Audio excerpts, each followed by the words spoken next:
Hello दोस्तों, मैं आपके लिए आज लेकर आया हूँ टाइफाइड बुखार के लिए ट्रीटमेंट। आपको क्या करना चाहिए अगर आपको बुखार आता है, काफ़ी दिनों से आ रहा है, तो उसके लिए क्या इलाज होना चाहिए, क्या ट्रीटमेंट इसका होना चाहिए, संपूर्ण जानकारी इस वीडियो के माध्यम से आपको मिलने वाली है। तो सबसे पहले जानकारी ले लेते हैं कि टाइफाइड होता क्या है। टाइफाइड एक सल्मोनेला बैक्टीरिया होता है।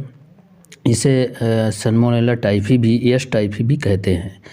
तो ये हमारे भोजन के ज़रिए या मतलब पेय पदार्थ के ज़रिए हमारे शरीर के अंदर प्रवेश कर जाता है और हमारी आंतों को क्षति पहुंचाता है।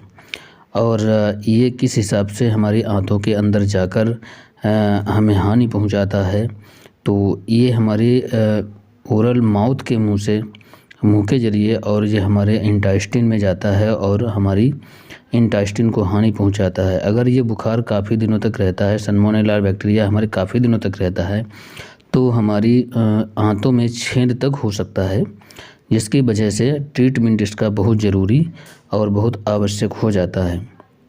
तो इसके लिए हम और आगे कुछ जानकारी लेते हैं कि इसमें जो है हमारे जो सेल्स होते हैं, जो सल्मोनेला बैक्टीरिया होता है, कुछ दिन इंटेस्टाइन में रहकर हमारे ब्लड सेल में पहुंच जाता है और इसकी जानकारी टिश्यू को भी नहीं हो पाती है और ये धीरे धीरे हमारे बॉडी के अंदर पूरे शरीर में फैल जाता है।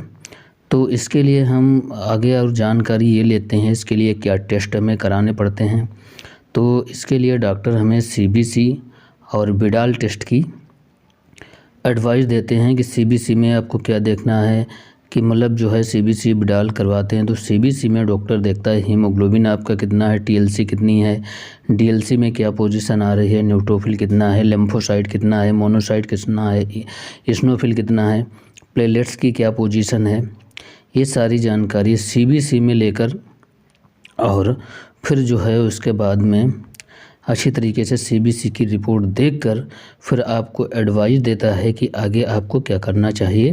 उसके बाद में CBC के बाद में टाइफाइड की जांच कराते हैं सल्मोनेला बैक्टीरिया के लिए। इसमें सल्मोनेला बैक्टीरिया पाया जाता है। उसके बाद में इसमें जो है टाइफाइड के लिए एस टाइफी ये जाँच टाइफाइड के लिए जो की जाती है, इसमें विडाल टेस्ट होता है।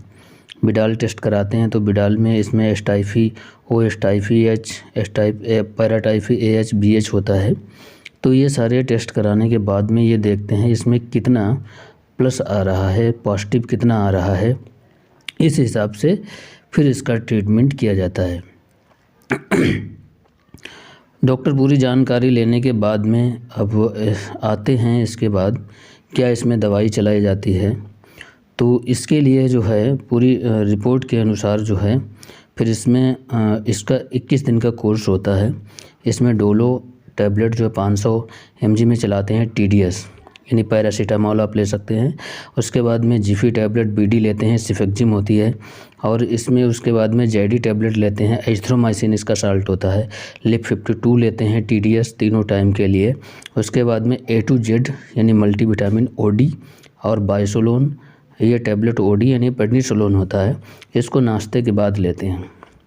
पेंटाप DSR OD लेते हैं यानी खाली पेट इसको लेते हैं।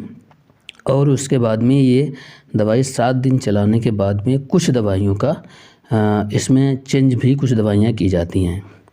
तो इसमें जिफी और एजिथ्रोमाइसिन जो है नॉट टेक, मतलब 7 दिन के बाद में जिफी और एजिथ्रोमाइसिन को बंद कर देते हैं। उसके बाद में सेफोलेक OVD यानी सुबह शाम लेते हैं। अगर इस हिसाब से आपको इस नाम से अगर नहीं मिलती है तो ओफ्लॉक्सासिन और सिफेक्जिम 200 mg में आप ले सकते हैं। अब जानकारी लेते हैं इसमें क्या क्या चीज़ को हमें अवॉइड करना चाहिए, क्या चीज़ें हमें नहीं लेनी चाहिए।